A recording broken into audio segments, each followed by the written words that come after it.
All of you. Nandishwar E classes में आपका स्वागत है। आज हम कक्षा 12वीं के अध्याय 4 के बारे में अध्ययन कर रहे थे। आगे और इसके बारे में जो अगला भाग है हम जन स्वास्थ्य से संबंधित, इसमें हम आज पढ़ेंगे यौन संचारित रोगों की रोकथाम, कैसे हम रोकथाम कर सकते हैं और इसके जन्म नियंत्रण। ये 2 पॉइंट के बारे में हम पढ़ेंगे, ठीक है। तो सबसे पहले यौन संचारित रोग की रोकथाम के सबसे जो मेन उपाय हैं, आप इसमें आपकी बुक में 7-8 उपाय दिए हैं। देखिए कौन कौन से हैं आपके। सबसे पहला है किसी भी अनजान व्यक्ति के साथ यूं संबंध ना बनाएं। दूसरा है आपका मैथुन के समय हमेशा कॉन्डोम का उपयोग करें। तीसरा है यदि संक्रमण की कोई आशंका हो तो तुरंत ही किसी प्रारंभिक जांच या अपने नजदीकी चिकित्सक से जांच कराएं। चौथा है आपके पुरुष में लिंगचर या स्वच्छ कुछ संक्रमणों की रोकथाम हेतु प्रभावी हो सकता है, यानी अगर पुरुषों में कोई रोग है तो उनके तुरंत ही उपचार कराएं। इसमें हेपेटाइटिस बी, कुछ प्रकार के मानव पेपिलोमा, ठीक है, पेपिलोमा वायरस, एचआईवी जैसे कुछ रोगों के टीकाकरण से संक्रमण की आशंका कम हो जाती है। अगर एचआईवी टीका कराते हैं तो ऐसे, ठीक है, हेपेटाइटिस बी, ठीक है, पेपिलोमा, ऐसे रोगों की संभावना बहुत कम हो जाती है। इसके बाद यूं संचारित रोगों के सामान्य लक्षणों की जानकारी होनी चाहिए। यूं संचारित रोग है उनकी जो सामान्य बेसिक जानकारी है वो हमें होना चाहिए। अंतःक्षेपण हेतु या विसंक्रमित या साफ सिरिंजों का प्रयोग करना चाहिए। जब भी आप हॉस्पिटल जाएं या किसी भी चिकित्सालय में जाएं तो आप अगर सिरिंज का उपयोग करते हैं तो एकदम नई, और जो उसमें नई सिरिंज का उपयोग करना चाहिए, उसमें सुई लगी रहती है, उसका भी बिल्कुल न्यू होना चाहिए या साफ गर्म पानी से धुले होना चाहिए। आवश्यकता हो तो नैदानिक जांच कराते रहना चाहिए। वैसे भी समय समय पर जांच कराते रहना चाहिए, उससे हमें मालूम चलता रहे ऐसे कोई रोग हमारे अंदर उत्पन्न तो नहीं हो रहा है। तो ये बेसिकली जानकारी थी यूं संचारित रोगों की या उसके रोकथाम की। यानी रोकथाम तो उनकी कोई विशेष नहीं है, पर हम उनसे बचने के लिए हम जो उनके प्रोडक्ट हैं उनके बारे में ध्यान रख सकते हैं। इसके बाद जनन नियंत्रण, यानी जनन नियंत्रण से आप समझ सकते हो जनन नियंत्रण किस प्रकार किया जाए, क्योंकि आज हमारे भारत में एक जनसंख्या एक बड़े व्यापक रूप धारण कर चुकी है, जो हमारी आर्थिक स्थिति और हमारे प्रदूषण, इन सारी चीज को प्रभावित कर रहे हैं। ये सारी चीजों को कंट्रोल करने के लिए आपके सबसे जनसंख्या नियंत्रण का महत्वपूर्ण, सबसे पहला आज का अगर देखा जाए सबसे बड़ा और सबसे पहला टॉपिक रहेगा। पर इस चीज पर राजनीतिक पार्टियां ना तो इस पर गौर करती हैं, ना इसका कोई विशेष कानून चलाते हैं। इसी कारण आज हमारे देश की जनसंख्या दिन प्रतिदिन बढ़ती जा रही है और करीबन 130 करोड़ के समथिंग पहुंच चुकी है। आने वाले समय में हमारे देश की जनसंख्या चीन की जनसंख्या को भी पछाड़ सकती है, यानी चीन में करीबन 150 करोड़ है और भारत करीबन 2, 5 या 10 साल के अंदर चीन की जनसंख्या से भी ज्यादा जनसंख्या हो सकती है, जो हमारे देश के लिए बहुत ही एक खतरनाक स्थिति। यानी क्यों, ना तो इतने रोजगार हमारे देश में उपलब्ध हो सकते हैं, जितने नए युवा तैयार हो रहे हैं उतने ना तो रोजगार है, ना उनके जीवन यापन करने के लिए हमारे भारत देश में इतना क्षेत्रफल है कि इतनी कृषि भूमि भी नहीं है कि जिससे कृषि हो सके तो कृषि पर अपना जीवन यापन कर सके, ना इतने औद्योगिक सिस्टम में हमारे यहाँ के रोजगार उपलब्ध हो सके। तो मेन कारण हमें अपने देश की जनसंख्या को जितना हो सके नियंत्रण रखा जाए। जितनी जनसंख्या नियंत्रण रहेगी उतनी हमारे देश की और व्यक्ति की आर्थिक स्थिति अच्छी बनी रहेगी। तो इन सब चीजों को बनाए रखने के लिए इसमें जनसंख्या नियंत्रण के जो अधिकतर जो लोग अशिक्षित होते हैं इसके बारे में नहीं जानते हैं, और इसी कारण उन लोगों की जनसंख्या दिन प्रतिदिन बढ़ती रहती है। शिक्षित लोगों में एक कुछ स्थिति तक देखा जाए तो जनसंख्या में बहुत से कंट्रोलिंग हुई है, पर अशिक्षित लोग आज भी इन चीजों से अनभिज्ञ हैं और उसी कारण जनसंख्या वृद्धि हो रही है। तो उन लोगों के लिए यह जानना आवश्यक है, और हमारे जो लोग सामाजिक दृष्टि से, हमारे एग्जाम की दृष्टि से भी यह टॉपिक बहुत इंपोर्टेंट होता है, जनसंख्या नियंत्रण और इसके उपाय। देखिए सन 1950 में जब विश्व की मानव जनसंख्या लगभग 60 करोड़ थी, जो आपकी 1650 की बात हो रही है, 1650 में यानी मुगल शासनकाल की। उस समय भारत में मुगलों का शासन था। 1650 के समथिंग हम कह सकते हैं जहांगीर का उस समय शासनकाल था।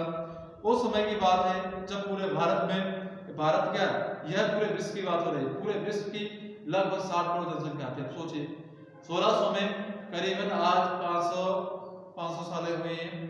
500 साल के अंतर्गत कितनी तीव्र गति से आज भारत में 135 करोड़ हो गई।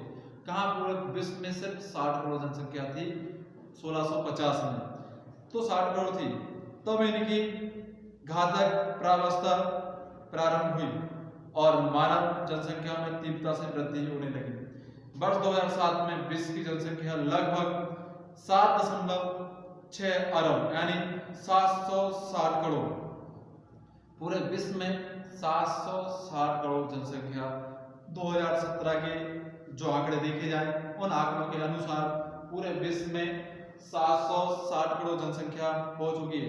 तब भारत की जनसंख्या, जिसमें भारत की जनसंख्या करीबन 134 करोड़, मैं तो 130 बोल रहा, 134 करोड़ उसमें आकी गई है। भारत का भौगोलिक क्षेत्रफल विश्व के भौगोलिक क्षेत्रफल का करीबन 2.42% है, यानी पूरे विश्व का जो भौगोलिक है उसमें भारत का हम कह सकते हैं क्षेत्रफल है वह सिर्फ 2.42% है। यानी इतने से क्षेत्रफल में हमारे और जनसंख्या में कहा जाए तो पूरे विश्व में दूसरे नंबर की जनसंख्या है। तो क्षेत्रफल में सिर्फ हमारे पास 100% रहता है, उसमें से सिर्फ 2.42% ही हमारे पास क्षेत्रफल है, ठीक है। जबकि यह विश्व का 17.63 या 17.63% जनसंख्या निवास करती है। हमारे पास क्षेत्रफल कितना है, पूरा 2.42 है। इस पर पूरे विश्व की जनसंख्या का 17.63 जनसंख्या निवास करती है। जनसंख्या वृद्धि में मानव एवं वातावरण को अत्यधिक प्रभावित किया है। आप देख सकते हैं लगातार प्रदूषण बढ़ना, जल की समस्या होना और औद्योगिक कमी होना, रोजगार की कमी होना, ये सारी चीजों का अगर मेन कारण देखा है जनसंख्या की लगातार तीव्र गति से वृद्धि होना है, ठीक है। व्यक्तिगत प्रयासों के अंतर्गत जन नियंत्रण की विविधताओं को अपनाकर जनसंख्या को नियंत्रण किया जा सकता है। इसके कुछ उपाय हैं जिनके लगातार अगर हम उनके उपयोग करें तो जनसंख्या को नियंत्रण किया जा सकता है। जन नियंत्रण का तात्पर्य, ठीक है, उर्वरता को नियंत्रण करने तथा गर्भधारण को रोकने के उद्देश्य से परिक्रमण विभिन्न विधियों द्वारा संततियों की संख्या को सीमित करने से होती है। यानी जनसंख्या नियंत्रण का अगर देखा जाए तो ऐसा नहीं है कि हम किसी मेन इसका अगर टॉपिक देखा जाए जनसंख्या नियंत्रण, जो संतति की जो उत्पत्ति की है उसे नियंत्रण किया जा सकता है।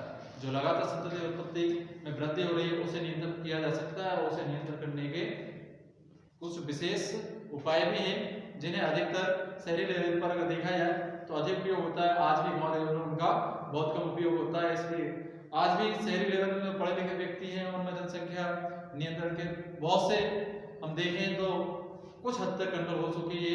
पर अगर हम एक ग्रामीण क्षेत्र में देखें तो वो कुछ या तो हम कह सकते हैं पढ़े लिखे नहीं है तो उससे अनभिज्ञ है या उन्हें चीज़ों के बारे में नॉलेज नहीं है। तो जो जनसंख्या वृद्धि है वो आज भी बढ़ रही है लगातार। तो इसके देखिए जनसंख्या नियंत्रण की विधियां कौन कौन सी हैं। देखिए सबसे जनसंख्या नियंत्रण विधियां जिसमें से अगर हम विवेचना करें तो निषेचन होने से रोका जा सकता है। मैं निषेचन होने से कैसे रोका जा सकता है, गर्भनिरोधक संबंधित होते हैं। गर्भनिरोधक विधियां देखिए स्थायी एवं अस्थायी दोनों प्रकार की होती हैं। गर्भनिरोधक विधियां स्थायी भी होती हैं और अस्थायी भी होती है। स्थायी विधि क्या होती है, देखिए ये निम्न प्रकार की होती है। हम कह सकें तो अपनी भाषा में शल्य चिकित्सा या अपनी भाषा में अवसर कहते हैं। हम कभी कभार देखते हैं पुरुषों के भी होते हैं स्त्रियों के भी होते हैं अवसर।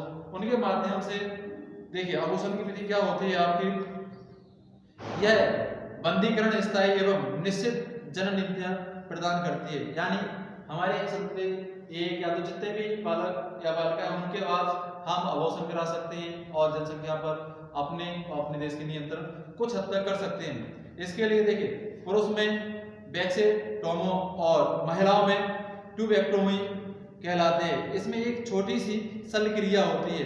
ये छोटी सी क्रिया की जाती है और प्रत्येक शुक्र वाहिनी या अंड वाहिनी की एक छोटी सी खंड को निकालकर बचे हुए भाग के अंतिम सिरों को चिकित्सा धागे से कस दिया जाता है। देखिए मैं अगर अपनी भाषा में बताऊं या आप नॉर्मली भाषा समझने की, क्या होता है जो अंड वाहिनी या शुक्र वाहिनी होती है, जो एक मार्ग रहता है, जैसे मैं आपको एक पूरा मार्ग रहता है, जैसे एक कोई मार्ग है, इसमें शुक्राणु और अंडाणु लगातार इसी चल के बाद जाते हैं। अगर हम इसे कहीं बीच में से काट दिया जाए, इतने से हिस्से को काट कर और इसे निकाल दिया जाए और बचे हुए हिस्से को जोड़ दिया जाए, इन्हें बंद करके जोड़ दिया जाए, तो यहाँ से क्या होगा, ना तो इनका आदान प्रदान कम हो बंदी हो जाएगा, जिससे क्या होगा एक निषेचन की क्रिया बंद हो जाएगी।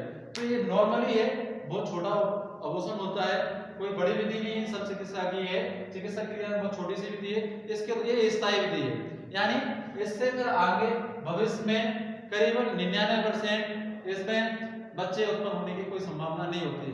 हाँ 1-8% होता है, कभी कभार एक फेल हो जाता है, तो 1% होता है। इसके बाद देखिए अंतरक्रिया बंदीकरण, यह महिलाओं में अपनाए जाने वाली एक विधि है, जिसमें इसे ऐश्वर्य कहते हैं। इस विधि में पॉलीएस्टर तंतु तथा निकल, टाइटेनियम या स्टेनलेस स्टील से निर्मित एक सूक्ष्म या सैनिक छल्ले का उपयोग किया जाता है। उस छल्ले को हम कैथेटर की सहायता से योनि या गर्भाशय से होते या अंड वाहिनी या गर्भनलिका में समावेश कर देते हैं, यानी छल्ला होता है या अंड वाहिनी से होते हुए जो गर्भाशय में उसे स्थिर कर दिया जाता है। गर्भाशय में यह शुक्राणुओं के जन्म को रोकता है, जो मां यह महिलाओं में होता है अबॉर्शन। इसके बाद स्थायी विधि, ये दो विधि जो अस्थायी थी, अस्थायी महिला और पुरुषों से संबंधित थी दोनों। इसके बाद अस्थायी विधि, अस्थायी विधि देखिए अस्थायी विधि कौन कौन सी है आपकी, लय विधि या सुरक्षित काल। इस विधि से गर्भधारण की संभावना लगभग 80% तक कम हो जाती है। इस विधि में लैंगिक समानता मासिक धर्म से 1 सप्ताह पूर्व या 1 सप्ताह बाद ही किया जा सकता है, क्योंकि इस काल में गर्भधारण की संभावना नहीं होती। इसमें क्या होता है देखिए, तो जो अपना अस्थायी है वो बाद में पढ़ेंगे, स्थायी की 2 विधि पढ़ चुके हैं हम, ठीक है। उन दोनों के बारे में आप और स्टडी कर लेना अपनी बुक में, और जो ना समझ में आए विद्यालय में आगे मुझसे संपर्क कर सकते हैं।